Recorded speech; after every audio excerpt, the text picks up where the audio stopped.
before I get started, I do want to point out the fact that I do love having a Jeep and I love driving it every day, but just like any other vehicle, it does have its problems. So that's kind of what is going to be addressed. And I do love most things about it, but adversely, there are a ton of things that I hate about it.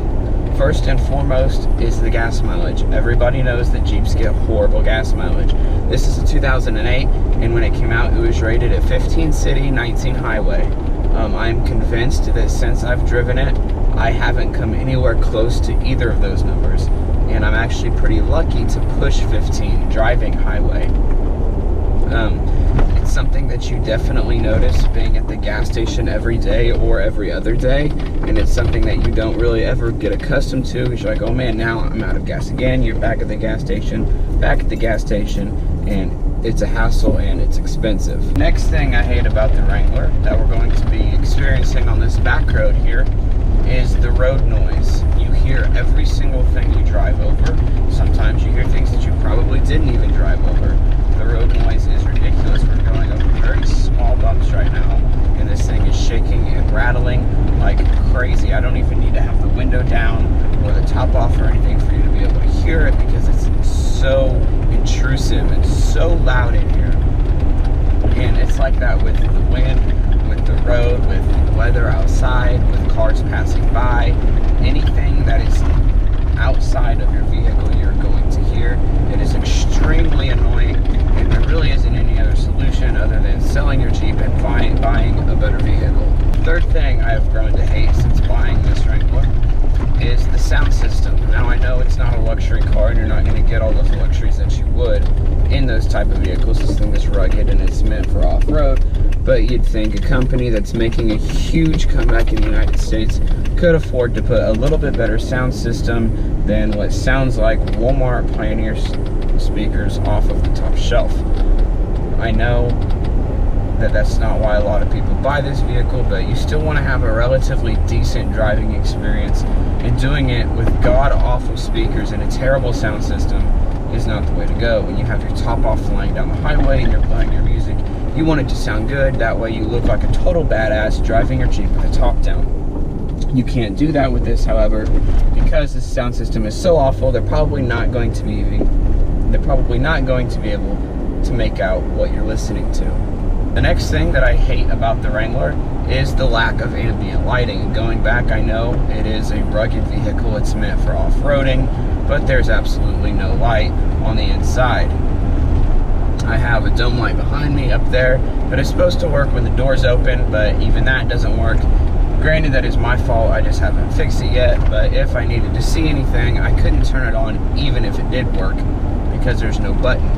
Other than that, there's no lighting other than the radio and the instrument cluster, so I have no way to see anything in here at night, which is a problem because beside my leg, in between both of the shifters, I have a gun holster. Now, I was coming back from Cincinnati a couple of weekends ago, and it was snowing and ice on the highway like crazy. If it had been night, I wouldn't have been able to see my four-wheel drive shift lever, so I wouldn't have been able to shift into four-wheel drive easily. Now, luckily, it was daytime. I was able to pull to the side of the road, shift, and continue driving on safely after almost sliding off of the highway. So I definitely think that the lack of ambient lighting is something that they should pay attention to. The fifth and probably most prominent thing that I don't like about the Wrangler is that it is a chick magnet. Now, for me, that's probably a good thing, or generally it would be, but my girlfriend doesn't seem to appreciate it. No matter where we go, it attracts attention, and I get girls flocking around me and my Jeep. Most guys would like that. I just kind of find it annoying, but it's part of being a Jeep owner, and you just kind of learn to live with it. The other thing about owning a Jeep that I hate, that kind of goes without saying, is that it is expensive as hell when it comes out of the factory. The headlights and taillights already suck, so you're out whatever money you pay to get LEDs or just some sort of upgrade so you can actually see where you're going at night.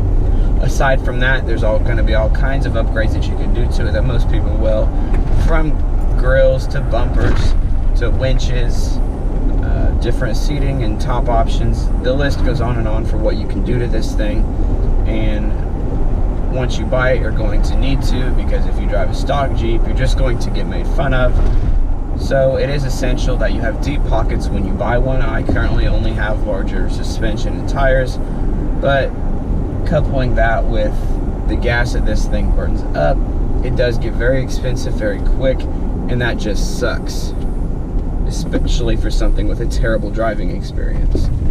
In addition to it being extremely easy to work on, it's probably a little bit too easy to work on. The little link bushing that connects the transfer case to the shift handle on the four-wheel drive is a tiny little plastic piece that breaks all of the time. I broke 3 of them in the course of 2 weeks during the summer, and that's one of the reasons I was so scared to shift into four-wheel drive, is because that thing breaks so easily. Now, it doesn't just break up near the shifter, it also breaks by the transfer case itself. It is a common problem in the Jeep community. You would think they would have some sort of solution for a more rugged fix, but no, they're still mounting it with a tiny little plastic bushing that costs $6.99 on Mopart's website. Another thing that I can't stand about the Jeep is the fact that it gets blown all over the road. Stock is bad enough, but once you get larger tires and a larger suspension and you're high off the ground, it gets even worse. You go down the highway at anything above 40 miles an hour, which is a crawl, you're getting blown left and right, having to make sure that your eyes are focused forward, your hands are on the steering wheel as they should be, but you're having to put more into the driving experience than would be expected. It takes away from the fun of driving since you're so serious and concentrated. It's something that you have to get used to, have to get over, unless you want to buy another vehicle, which is probably what I would suggest if you're thinking about getting a Jeep. Don't, because it's not fun. The last thing that I can't stand about the Jeep Wrangler is how damn hard it is to keep clean. I cleaned this thing about 3 days ago. I haven't done any off-roading. There hasn't been any inclement weather, and it already needs cleaned again. It's covered in dirt, dust, road debris, everything that you could think of sticks to this vehicle. Now, I know the larger tires are going to be more prone to kicking up dirt and dust, but you would think that maybe there would be some way to keep it cleaner, something that, you know, they could do design-wise or whatever, because you don't really see it as much of a problem in most other vehicles, especially off-road ones. Now, it does require a lot of maintenance to keep it clean, especially with mine being black and white are the 2 hardest types of colors to keep clean.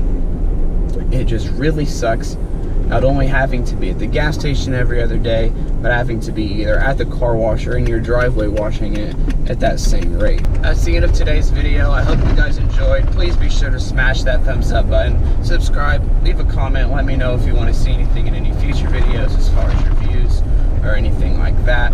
I am going to be posting frequent and often, so be sure to be looking out for the next video. Thank you for watching. Until next time, I'll see you later. A little strong enough.